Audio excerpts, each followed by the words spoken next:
What's up guys, it's Barca Boy here, and today I'm going to be showing you guys my ultimate team. Now before we get into it, I just want to say a huge thank you to your lovely warm welcome back messages and your feedback that you gave me on that last video. And if you haven't seen that video, I would suggest you go watch it and give me some feedback guys as to, you know, what you would like to see on my channel. But for those of you that did, I really do appreciate it. Now, as you can see, this team is called the Best of Brazil, but it's my Best of Brazil. And this is a team that I've pretty much stuck by for most of Ultimate Team, bar a couple of changes. And just to let you guys know, this is going to be quite detailed. I'm going to be showing some clips of the players as I'm talking about them. And I just want to give you guys enough information, so if you do want to make a team like this, that you know what you're getting with this team. So we're going to be starting off with my goalkeeper, and this is a guy that I've only recently started to play with, Guilherme from Lokomotiv Moscow in the Russian league. He's not great. He's not got a great rating. His stats aren't brilliant, but he is so underrated. It's not even funny. What makes this guy so good is the fact that he's quite a tall keeper, and it seems that his height makes his stats so much better. He's brilliant in terms of when it comes to corners, claiming the ball, or coming out and punching the ball. In terms of his special abilities, I think he's got the long throw trait, which I love because I always like throwing the ball out from when the keeper catches it, and it makes for very quick counter-attacks. And he also has the penalty stopper attribute, as far as I know, because he saves a lot of the penalties with his legs. And yeah, overall he's a very good goalkeeper. And in terms of his price, you're paying the standard non-shiny gold price for someone like this, around 350 coins. You can't complain for someone at that price and as good as what he actually is. So, moving on into the centre-back positions, and my first centre-back is the second informed Douglas from FC20 in the Eredivisie. This guy is so much better than his first inform. It's ridiculous in terms of the difference, even though he only went from an 82 to an 83. As you can see, his pace isn't that great, but you have to remember this guy is quite a big defender and he's very, very strong. So for someone that's 6'4", 70 pace isn't that bad, but his main stats are his 92 defending and his heading. He makes so many important headers, he makes so many important slide tackles, and he's an absolute tank. And so he's a brick wall at the back, and for only, 20 to 30k, you cannot complain in terms of what this guy gives to you. 83 rated centre back, but his stats are so much better than what he is rated. So to partner him then is the team of the season, Day. Now I have used the normal Day, and I think we can all agree that Day is a beast. And what I do like about Day is he makes up for the lack of pace that Douglas has, and so that therefore they complement each other. But Day by himself, once again, he's a very tall defender. His defending stats are very good, and so are his heading. And the non-informed version is just as good. Obviously not as great as this guy. The team of the season, Day, he cost me, I think it was 76k, and looking at his price, he can go from anywhere between 80 to 100k nowadays. And if you do have the coins, I would say upgrade to him. But yeah, he's a very, very good defender with a bit of pace, and you can't complain at that. So I'm going to move on to my left back now, and there's a bit of a story behind this guy, Wallace, at left back. Now Wallace plays for KA Gent in the Belgian Pro League, and what happened was, when I first started playing Ultimate Team, I wanted the likes of Marcio Azevedo because of the 5-star skills and that, but he was too expensive, so I went for someone that would give me some chemistry, and I went for the bronze left back, that is Wallace. And I have to say, this is one of the best finds I have ever found in Ultimate Team. Okay, his stats don't look that great, he hasn't got the greatest amount of pace, but what makes this guy so good is that left foot of his. Oh my god. I have never seen a bronze player with a left foot as good as this man right here. He can hit whack shots. Oh, he's so lethal from long range, and he's got some very good free kick stats as well. And yeah, it's just personal preference now that this guy Wallace is my favourite left back, and I really can't complain about him. So if I move on into my right back position, this is someone that has most recently been added to my team. It is the Inform Lucas that came out last week. And similar to Wallace at left back, he hasn't got the greatest pace, defensive stats at all. But what makes this guy so good is that 80 shooting. Now, that 80 shooting is completely underrated to what his actual in-game stats are. He has, I think, as far as his free kick stats, he has an average of 95 overall between his shot power, his free kick accuracy and curve, making him absolutely lethal from free kicks. His long shots aren't bad at all. You cannot complain. And for only, 25k for an informed left back. I paid 55k. I severely overpaid, but you cannot get much better than that. And I have to say, in terms of his defending, he's not that bad at all either. And yeah, I really like this guy, and he's been a very good addition to my team. So if we move on then to the CDM position, and it is the most expensive player of this team, the team of the season, Marcos Assunção. I only recently got him as well, but I have been using the silver version of him for quite a while. Now, this Marcos Assunção, who plays for Palmeiras in Liga do Brasil, he's an absolute beast. As you can see, his pace isn't great, but in terms of the CDM positions, I like players that have the ability to pass the ball and are lethal from long range, and they don't get much better than Marcos Assunção. Even the silver, the non-informed version of him is just an absolute beast. Yeah, he's so good. He is the second best free kick taker in the game when you're not talking about his informed version. His free kick stats get upgraded even better as this version. And it's just a case of, if you have a bit of space with Marcos Assunção, just shoot, and it'll hit the target. Most of the time it goes in for me. And then we move over to the other CDM position, and we have his brother from another mother, the upgraded 78 rated Juninho. Now, Juninho's normally an attacking midfielder, but I converted him to a CAM position. Now, for those of you that don't know, Juninho plays for Vasco da Gama in Liga do Brasil.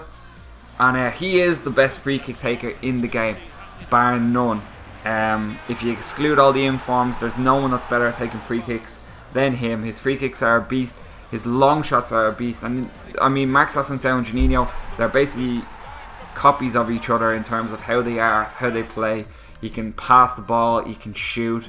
And he's only got 3-star skills, but I mean, I don't like skills in the CDM positions. I like guys that can just shoot. So then if I move into my right attacking midfield position, we have got Alex. And this guy Alex, who plays for Corinthians in the Liga do Brasil, I really like this guy. He's got 5-star skills. His pace isn't great, but what he lacks in pace, he makes up for with an unbelievable left foot. That's why I play him on the right attacking midfield position, because he can cut in. If you like to finesse, he will finesse that shot right into the top corner. If you like to just smack the ball, he will whack it into the top corner. And also, he is a very good free kick option. He's I do like him for my close range free kicks. He's got all mid 80s stats for free kicks, so he's very good at the close range ones, and he's a good left footed free kick taking option. And all round, I really like Alex. He's a very good player, and if you don't require pace, he's a very good player to pick up. And then moving on to the left attacking midfielder, we have got Lucas. I'm pretty sure most of you guys know. And in terms of this guy Lucas, his pace is basically just his main stat. He just has 5-star skills and pace. As you may or may not know, when I done my charity live stream, I had got the inform Lucas that was rated 84, and I did discard him for the charity so we could reach the funds that the €1,000 that we wanted to raise. But the inform Lucas, I have to say, there isn't much difference between his inform version and his non-inform version. So I would just say go with the standard 82 version, which costs in and around 1,500 coins. My bad. And here's a little tip for you: if you do have a +15 shooting attribute card, put it on Lucas, and he becomes an absolute monster player. So I'd honestly say, rather than spending the 100k or whatever, the 70k I think it is for the inform Lucas, just buy a bunch load of shooting attribute cards, put them on Lucas, and you won't be disappointed. He turns into an absolute monster with +15 shooting.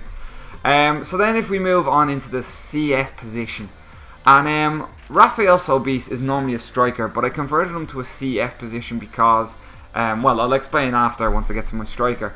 But Rafael Sobis, or Rafael Sobist as he is known by a lot of people, he is so good. His stats, once again, do not state how good a player he is.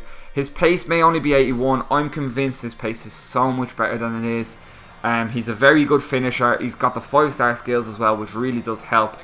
And yeah, it makes Rafael Sobis is a very, very good player. And what I noticed about him, he seems to just work hard and win the ball a lot of the time. He seems to be surprisingly strong for the player that he is. And in terms of his price, you're looking 300 coins, 350k coins. You can't go wrong. But obviously, if you want to convert him to a CF, it'll cost a little bit more.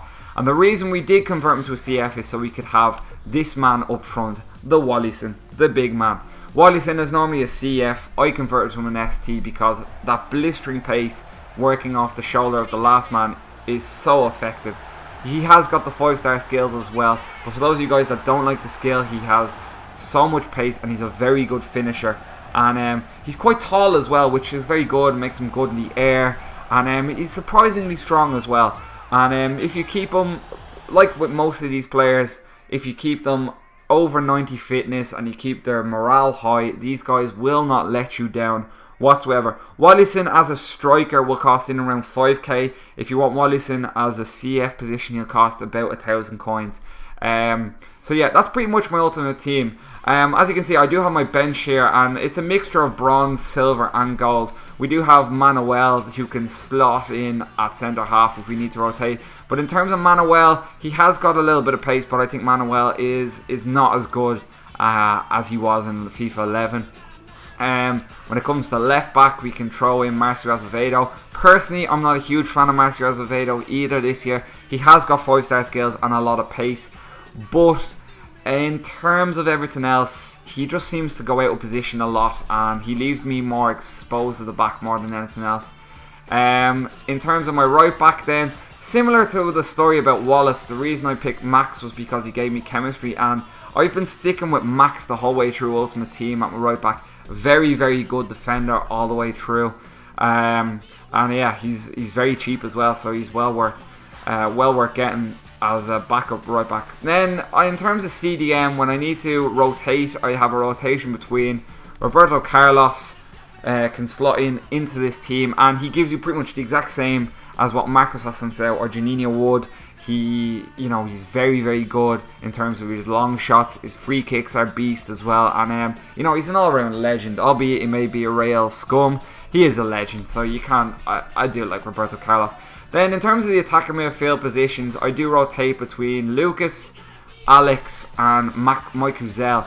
And Macuzel from Botafogo, he's got pace, he's got 5-star skills, and I only recently started using him, and he's a monster. He is a monster, and he'll play very, very well for you. In terms of the CF position, I'm not a huge fan of Neymar. I know I have Neymar there, and so I go for this guy, Quirino. He does only have 3-star skills, but I had this guy, Quirino, and he's a beast. He's a beast. He plays for Daegu FC in the K-League, and yeah, I really like Quirino. I like him a lot, but every now and again I will play Neymar. And in terms of the striker, Wallison never comes out of my team.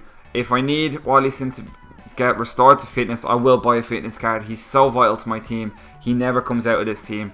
And yeah, so that's pretty much my ultimate team. Guys, if you want to have another look at this team, I will leave a link to this team in the description below. I hope you enjoyed this video. Sorry for it taking so long, but I thought I'd give you quite a detailed discussion about my team. And I don't play with a manager, by the way. I don't play with a manager. 99 chemistry, happy enough. And overall, it's a 4-star team. I don't really mind having a few bronze lads on the bench because I do use some of these guys. So yeah, guys, that's pretty much my ultimate team. I'll talk to you guys later. See you then. Bye bye.